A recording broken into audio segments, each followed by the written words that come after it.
Bienvenidos de nuevo. Hemos hablado de cultivares afganos, africanos e híbridos que se fusionaban entre sí. Ahora, para entender qué significa una verdadera sativa, debemos mirar hacia el este, a una región donde el cannabis no se cultivaba para la producción de hachís ni para temporadas cortas, sino para el largo sol ecuatorial.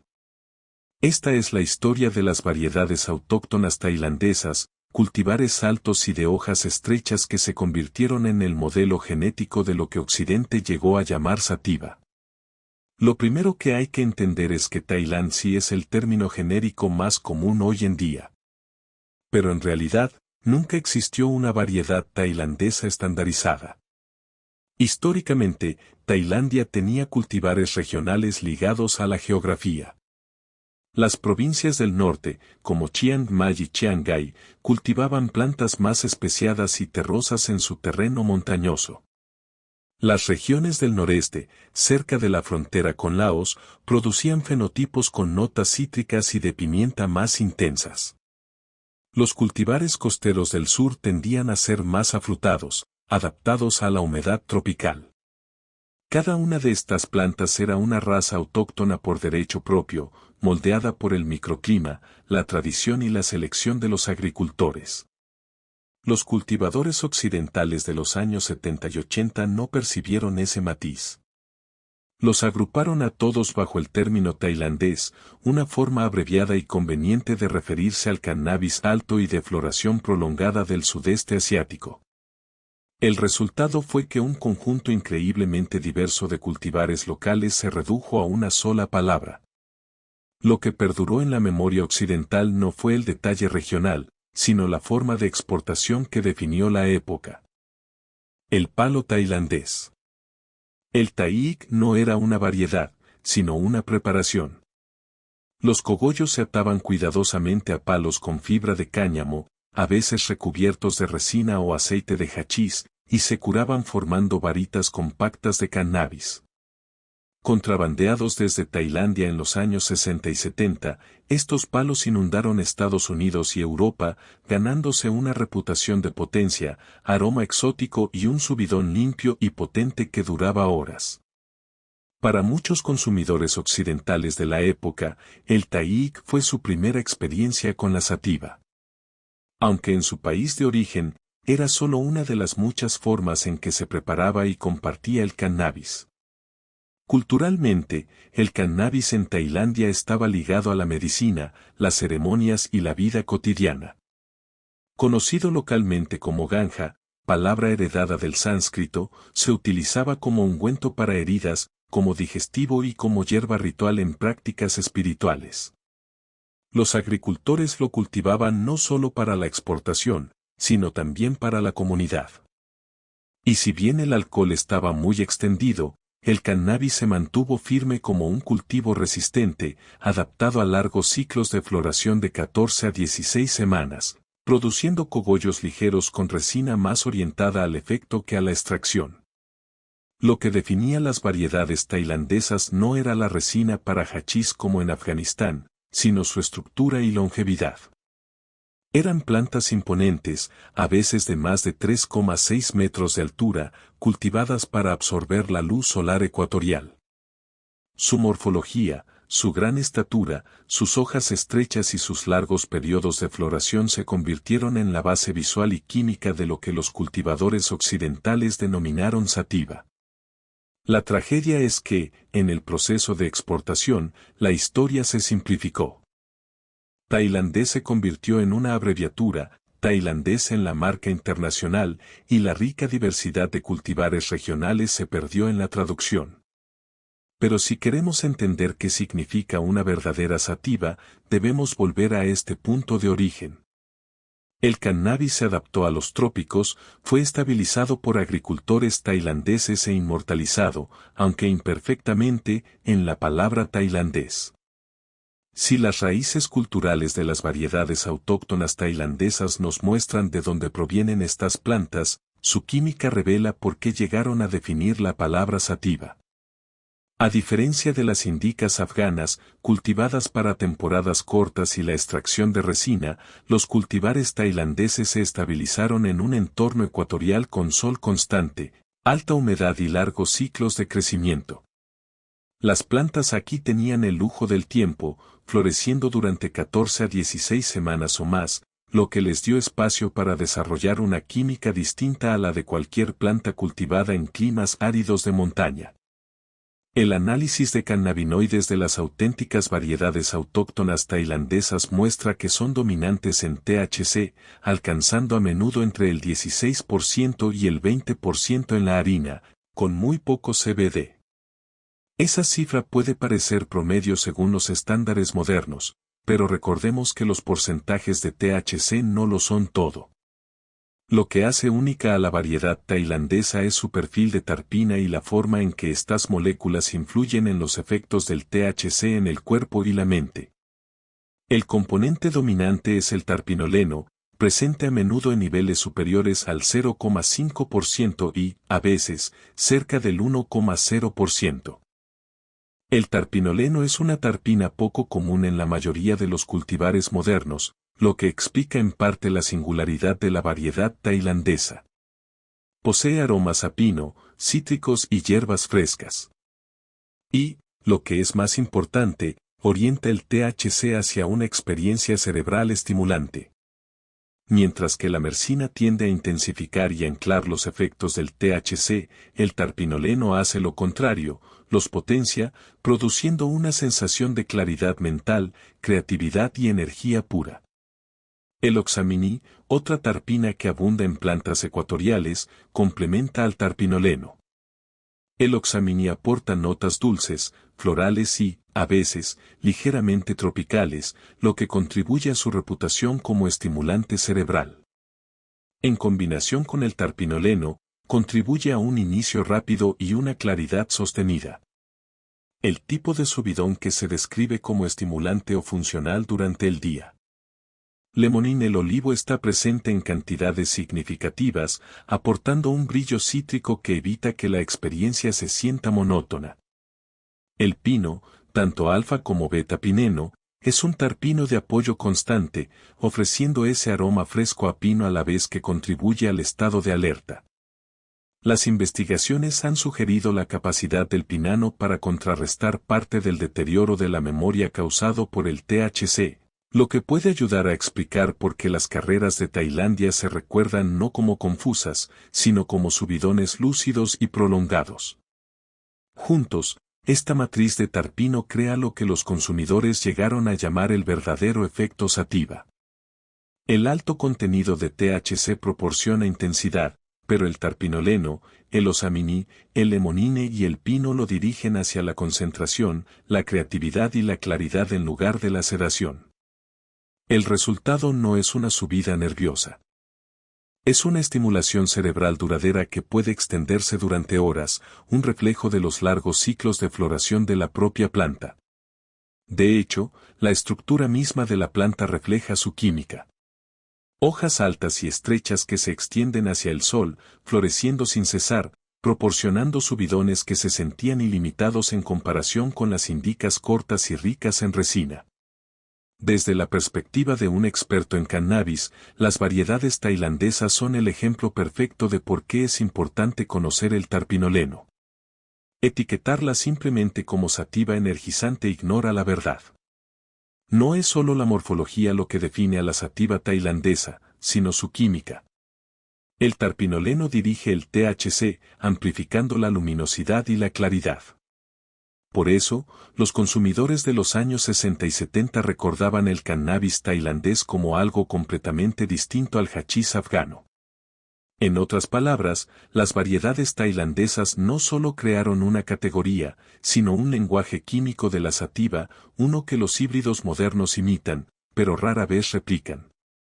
Para comprender las variedades tailandesas, hay que ir más allá de los datos de laboratorio y adentrarse en la experiencia vivida. Fumar cannabis tailandés no era como fumar afgano. No era pesado, no te hacía sentir con los pies en la tierra y, desde luego, no era efímero. El subidón era prolongado, a veces de 5 o 6 horas, con una claridad que contrastaba con la quietud corporal del hachís.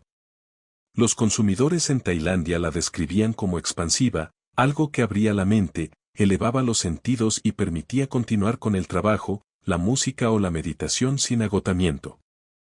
En las décadas de 1960 y 1970, cuando la Thai Stick comenzó a inundar los mercados occidentales, esta cualidad la convirtió en legendaria. No solo era potente, era diferente. Pero la diferencia tiende a simplificarse al cruzar culturas. En Tailandia, el cannabis no se dividía en categorías de estimulante y relajante. Era ganja, un cultivo que podía integrarse en la comida, la medicina, los rituales o el ocio, y cuyas cualidades se apreciaban en su contexto. En Occidente, sin embargo, los consumidores y los dispensarios necesitaban un lenguaje sencillo. Las semillas afganas ya se habían etiquetado como indasica, sinónimo de potente y sedante. La tailandesa se convirtió en su opuesto, sativa, sinónimo de ligera, cerebral y energizante. De la noche a la mañana, un conjunto increíblemente diverso de variedades autóctonas, del norte, del sur, del noreste, cada una con sus propios matices, se redujo a un único estereotipo, marihuana diurna.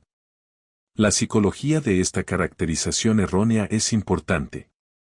Una vez establecida la dicotomía, la expectativa hizo el resto. Los consumidores occidentales que fumaban sativas tailandesas las percibían como un subidón diurno. Así se enmarcó la experiencia. Si bien la química impulsada por la terpinolina producía genuinamente concentración y estimulación mental, el encuadre lo exageraba, reforzando la idea de que todas las sativas eran intercambiables, energéticas, creativas y sociales. Lo que se perdió en la traducción fueron las sutilezas.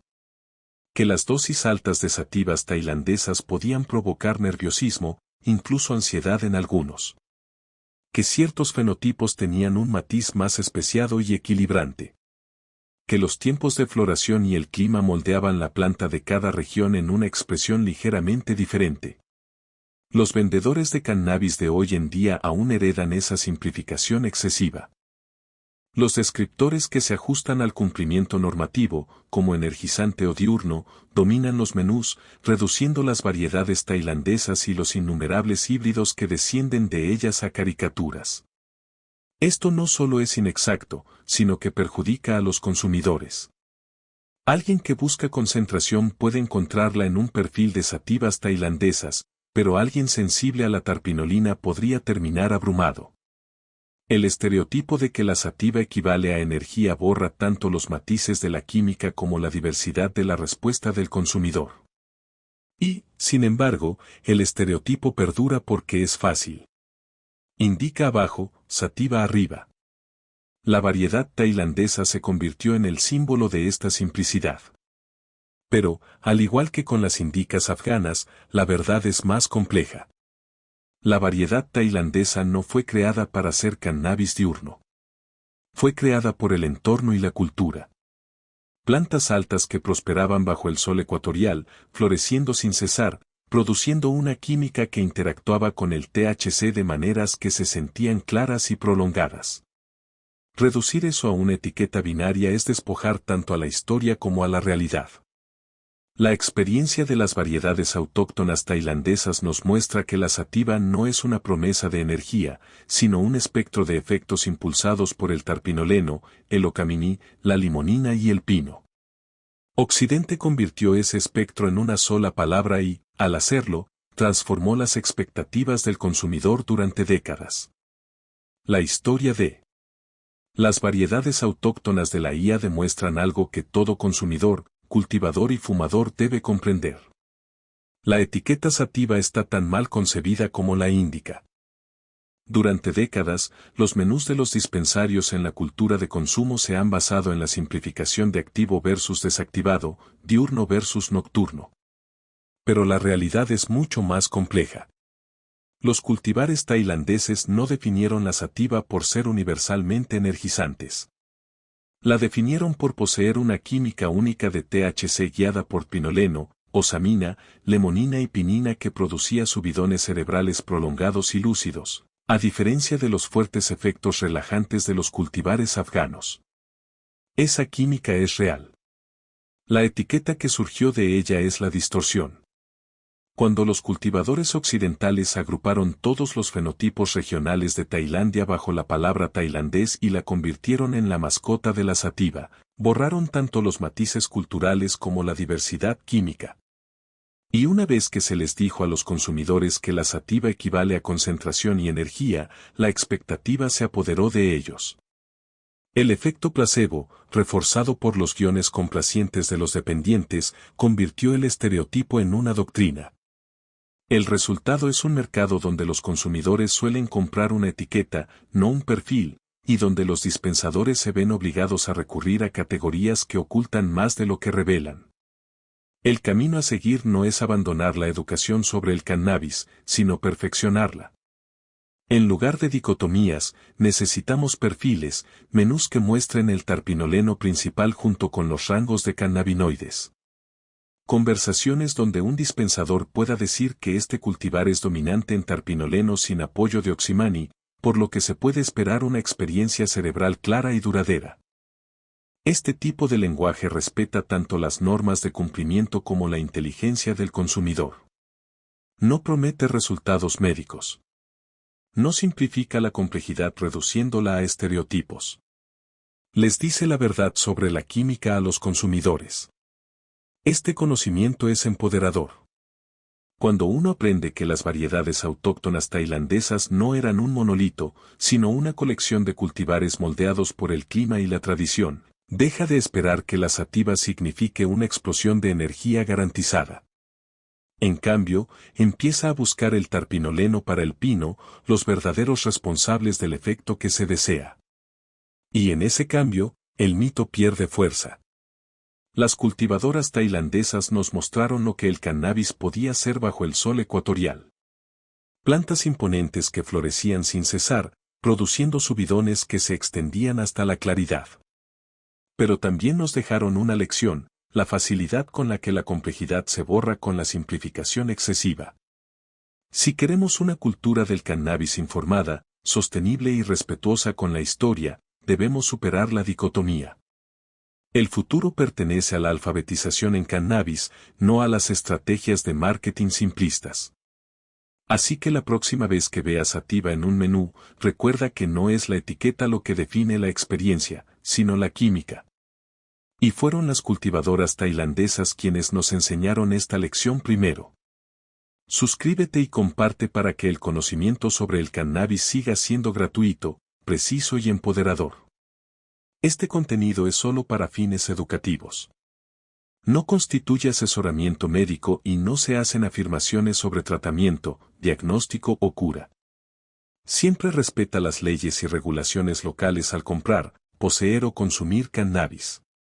La verdad es más compleja, y por eso la alfabetización en cannabis es el futuro de la educación sobre el cannabis.